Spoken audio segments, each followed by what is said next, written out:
যদি হ্যাঁ ভোট জয়যুক্ত হয় তাহলে সংবিধানে বিসমিল্লাহ এবং আল্লাহর নামে শুরু করলাম এটা পরাজিত হবে। আমরা সবাই না ভোটে ভোট দিব।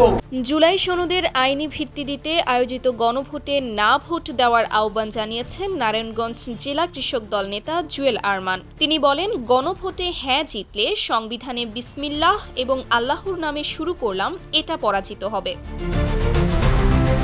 রোববার বিকেলে ফতুল্লার পশ্চিম মাজদাইর এলাকায় খালেদা জিয়ার আত্মার মাগফিরাত কামনায় দোয়া ও শীতবস্ত্র বিতরণ অনুষ্ঠানে সভাপতির বক্তব্যে কথা বলেন তিনি। জুয়েল আরমান নারায়ণগঞ্জ জেলা কৃষক দলের যুগ্ম আহ্বায়ক ও ফতুল্লা থানা কমিটির আহ্বায়ক।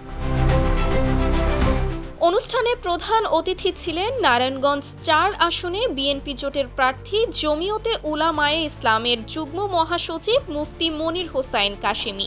বক্তব্যের শুরুতে মনির হোসাইন কাশেমির পক্ষে ভোট চান জুয়েল আরমান। পরে তিনি বলেন, আমি আর একটি কথা বলে শেষ করব। আগামী ১২ তারিখ একটি গণভোটের আয়োজন করা হয়েছে।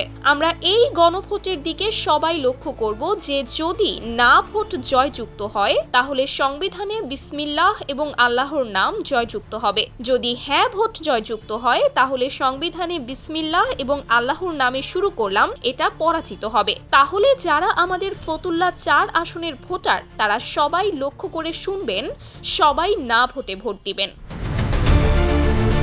Sumaiya Snigdha, news desk, daily our Bangladesh.